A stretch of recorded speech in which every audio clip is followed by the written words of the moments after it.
Hello, hello, hello. Welcome. Come in, come in, come in. Into the chat, into the room. Welcome to another edition of the Brooklyn Baby podcast with me, your host, Charlene Sabb. I hope everyone has had a great week. My week, working at my school, Lord, child, these kids are getting crazier and crazier by the minute, by the second. Woo, I don't know how much longer I can do it. I'm not even gonna lie. I'm not even being funny.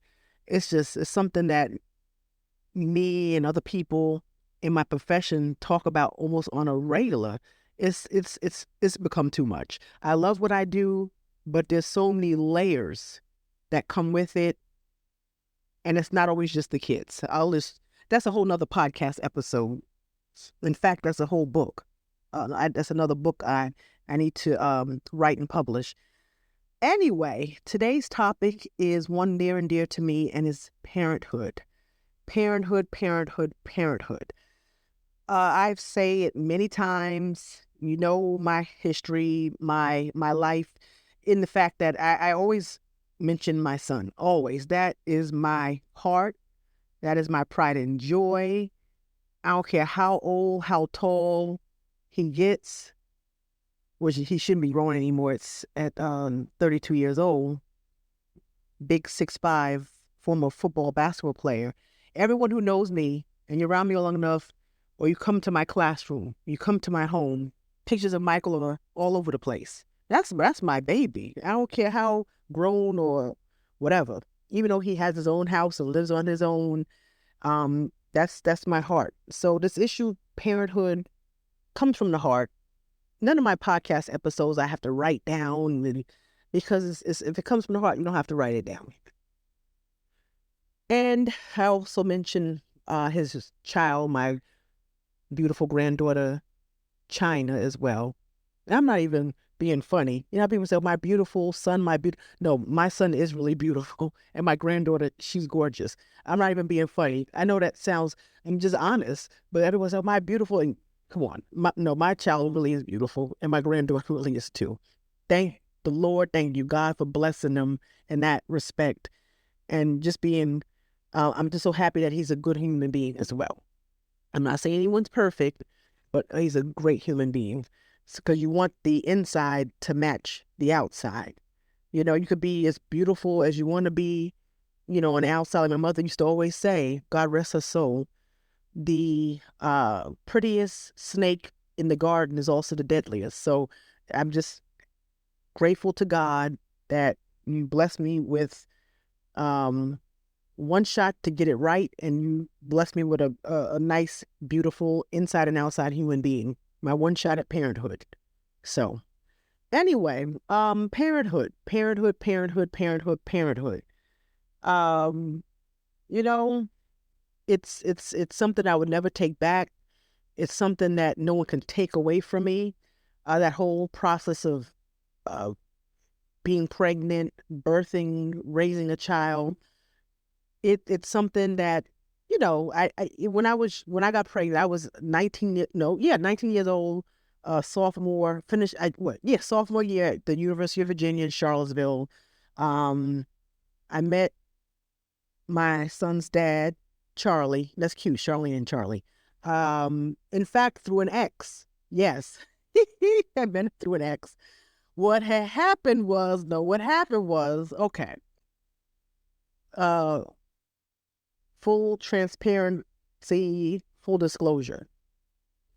After my sophomore year at the University of Virginia, the man who would come to be Michael's not grandfather, godfather, Rod, and Rod and I are still in contact. Rod, if you're listening, hey boo, that's when we call each other. I love you.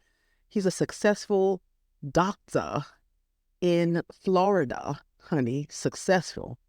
I gotta come visit him and let him spoil me. Anywho, so it was me, Rod, and another young lady. We were like the Three Musketeers. We were like Three's Company before it's Three's Company. You had the three of us together, two females, the one male. Anyway, so I had been dating this guy during my sophomore year. We broke up. However, he had an apartment, and he had Rod, my buddy, who's my son's godfather, sublet his apartment while I was in summer school. Anyway, long story short, Maisha and I decided to go to summer school that summer, and Rod was gracious enough to allow us to stay with him rent free for summer school because he already secured the sublet from my ex, and he let us crash literally on the open up couch. It opened up to like a queen bed. Maisha had one side, I had the other, and we shared his apartment. And he's the one that had a car. He had a nice sports car. Yeah. Ooh, one of those. What was it? The Eagle Talon. One of those nice. And he inspired me to get my first red sports car years later when I was out of college. Anyway, so okay, so it was a hot summer. What summer of 1990? And my ex, who were subletting his apartment, he doesn't live there. He found another off-campus apartment. No, I'm getting the story mixed up. He was going home to some other part of rural Virginia for the summer, but before he departed, he came to scoop us up to invite us to a pool party. Rod had to do something, maybe academic or something, so he wasn't at the apartment. He was the one that had the car. So my ex, Lee, he comes into the apartment that he's letting us stay, that he's formally subletted to Rod, and he is inviting us to a pool party. So as he's coming into the apartment, he has this vision of loveliness coming in with him. Tall, 6'7", one of the most gorgeous, probably the most gorgeous man I saw at that time, coming in with him. And the rest is history. We went to a pool party, and my body was body-odying back then. You couldn't tell me nothing. So I had my nice swimsuit on. We got in, and he also had a nice, beautiful red sports car, one of those brand new Cutlass Calais. So, and in red, because red cars were real popular for sports cars. They still are now. Anyway, so it was my ex, Lee, with this new, beautiful guy who I would come to know to be Charlie, my co-roommate and myself in the back seat, and we drove to some pool party not far from the campus of University of Virginia. And I already knew Charlie was going to be mine. And, we were flirting the whole time. I could see him checking me out with my bathing suit. Because like I said, my body was bodying. It was a body for the gods, okay? And the rest is history. So we hit it off. So yes, I met my baby daddy, my son's father, through an ex-boyfriend. Because at that time, the ex had moved on to whomever. I had moved on with my life. So it wasn't a shady situation where, oh, you met your baby daddy through your ex. That's how. So if you heard the story, let me tell the narrative. That's how it went down. There was nothing lewd or nothing deceitful that happened. Because my son's father, Charlie, happened to move to Charlottesville so he can go to a nearby college. He was going to Piedmont Community College in Charlottesville, but staying with his sister, who was a University of Virginia student like the rest of us were. So that's why he ended up in Charlottesville. Anyway, from that day, we were inseparable. And then, boom, boom, boom, boom. Hey, things happened. Life was lifing. And then we met, June of 1990. And by April of 1991, I was pregnant with my son, Michael. Less than, a year after Charlie and I met to go to a pool party. And the rest is history. Wow, I gave y'all too much information. But hey, that's what happened. Anyway, so from that, I was blessed. We were blessed with our first child, and that's how Michael came to be. So, it was rough. I had to try to finish school, but luckily my parents, and I may have shared another podcast, they were still living in New York City. So they were literally, my parents are the best, the greatest. They will come down, even though they were working their jobs. My dad was working, running the blood bank at the same Jewish hospital in Maimonides where I was born. He was in charge of the blood bank. So he would juggle all his responsibilities as a supervisor of a blood bank of the largest hospital, Jewish hospital in Brooklyn, Maimonides, where I was born. And he would juggle that, his family responsibilities. My mom was an executive for the New York City Department of Health down Flatbush Avenue Extension, down the road from the famous Junior's restaurant known for their cheesecake. So my point is, they helped me if my work schedule or school schedule got heavy. They would drive down I-95 and go down from New York City to Charlottesville and take my son from us to give us a little break, Charlie and I, because University of Virginia had family housing, where I found out when I was pregnant with Mike, after taking 2 years off and returning to school at UVA, that UVA has family housing. And the criteria is that you either have to have some type of family situation, a child, or a spouse. And even though Charlie and I weren't married at the time, we were able to secure, I was able to secure family housing for us because we had a child. And everything worked out in God's divine order. My parents still had some youth in them. They were in their 50s. They had that energy to help me and help us take care of Michael. And then when my work schedule got lighter, I would either on a break take the train or be driven to New York from Charlottesville and take Michael back. His father and I would make those trips. And then my son's father had his parents. They were about an hour and a half away in southern Virginia in a town called Clarksville. And so a lot of times, everyone worked together. So if my parents didn't take Michael, we would take that 15 hour and a half trip to my son's father's parents' home in Clarksville, Virginia. And they would look after Michael too. So everybody worked together. It really took a village to help raise my son Michael. But I give a lot of the credit to my parents because those are the people. And even when I finished school, when I moved back to New York for a stint after college before coming to Raleigh to live, my parents were very integral in his upbringing and rearing because we came back to New York after I graduated from UVA in 1995. Michael was 3, and I had graduated from UVA right before my 24th birthday. I graduated, I believe the date, if I have it correct, I got to check my diploma or my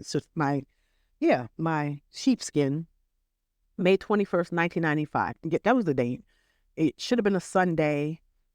I was on the precipice of turning 24 years old. So I officially graduated from UVA at 23, 2 days before my 24th birthday, which was May 23rd. My son Michael was 3. So yeah, it took, so everybody still had that youth in them to help raise and rear this child. He didn't want for anything. I'm not saying I was rolling in dough, but we had a very comfortable and still very comfortable lifestyle, very privileged, even though, I lived and was from East Flatbush, Brooklyn. My father bought an all brick house on Tri Avenue in Brooklyn in East Flatbush.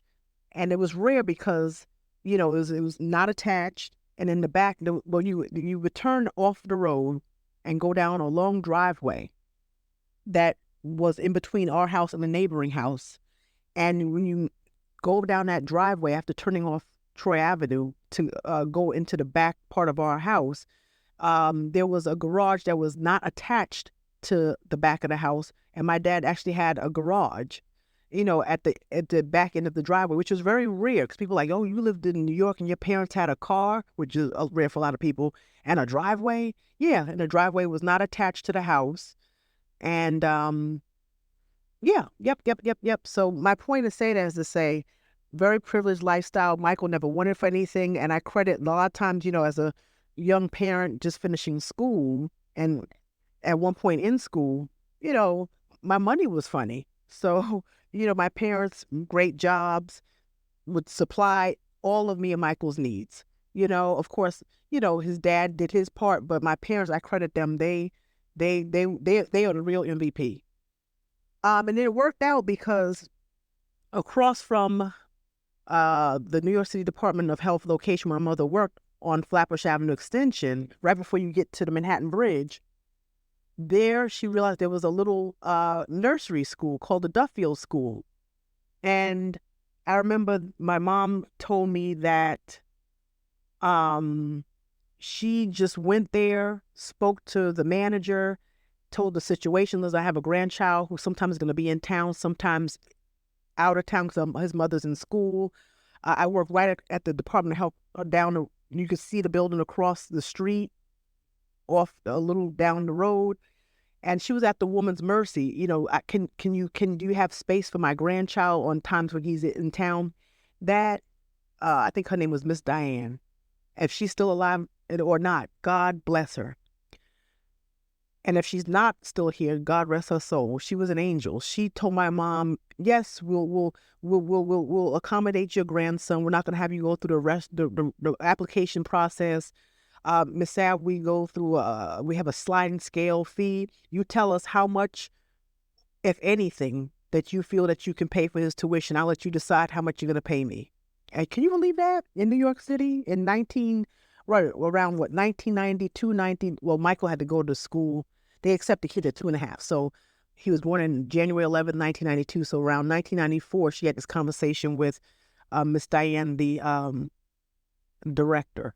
Anyway, my mom said, you know, we could swing. My parents didn't want for money, but at the same time, she's like, if someone's going to give her an opportunity to save some coins, she's going to take the opportunity to save some coins. She's no fool. I believe she told the lady, could we pay $100 a month? Miss Diane said, yep. So that's basically paying $25 a week, $100 a month. Miss Diane said, okay, consider it done. Now they fed Michael breakfast, lunch, snacks, took them to trips all around New York City in air-conditioned vans.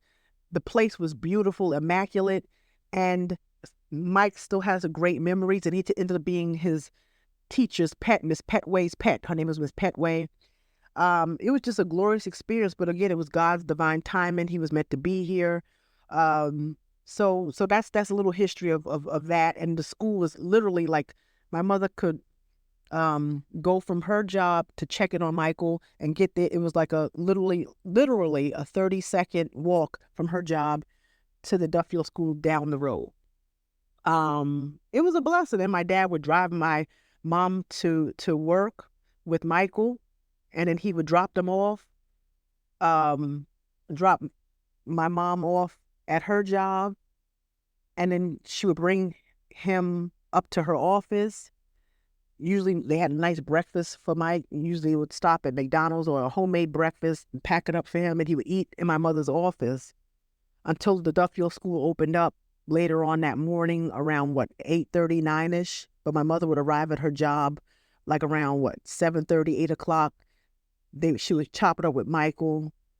Michael would chop it up as a little boy with her coworkers, eat his little breakfast, and then they would pack it up and then take that 30-second to a minute walk to the school across the street, a little bit down the road. And then at the end of the day, my dad would leave his job at the hospital around 4:35ish, and pick them up and take them home. So it was a blessing. Everything was in place for Michael to be set, to be reared, to be cared for. And his paternal grandparents did their part too. Sometimes he would spend weeks with them, and they actually potty trained him. His grandmother, actually his paternal grandmother, Grandma Alice, God rest her soul, taught my son to be potty trained one weekend. Charlie said, okay, I'm taking Michael to mama and daddy's house. That's what he would call, but God rest both their souls and my mother's soul. My dad is the only one out of the four grandparents that are still alive, that is still alive. Anyway, and Michael had just turned 2. It was January 11th, 1994. Michael had just turned 2. Charlie said, I'm going to take, we call him the baby, to my parents' house. They're going to have potty train him. And Charlie's grandmother, Grandma Alice, potty trained Michael in one weekend. Charlie took him on I think it was Friday or Saturday. By the end of that weekend, he brought him back on a Monday or a Tuesday. Michael was fully potty trained, no pull-ups, no nothing. Straight from diaper to drawers. so, and Michael has great memories with his paternal grandparents too. His granddaddy and Grandma Alice were his hearts as well. My mother was his heart. He was very close. He was the first grandchild on both sides. Very spoiled, very loved, very pampered and catered to. And that's just a wonderful upbringing for him, you know? So, yeah.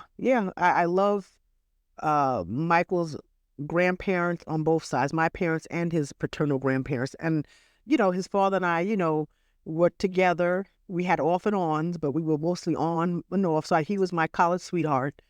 It probably kept me out of a lot of trouble. But we were off and on sometimes. But for the most part, we were together during all my 4 years of college. So that's what happened. But so our son, when we did part, we actually broke up. We were engaged to be engaged. My ex's mother called me one night when I was in New York getting ready to come back down to visit. It was right after I finished college in 1995.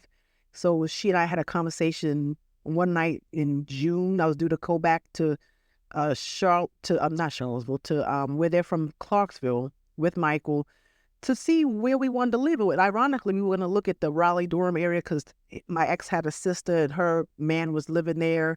And we were going to look at houses and trying to maybe relocate as we were planning on getting married to live down there. And then things happened.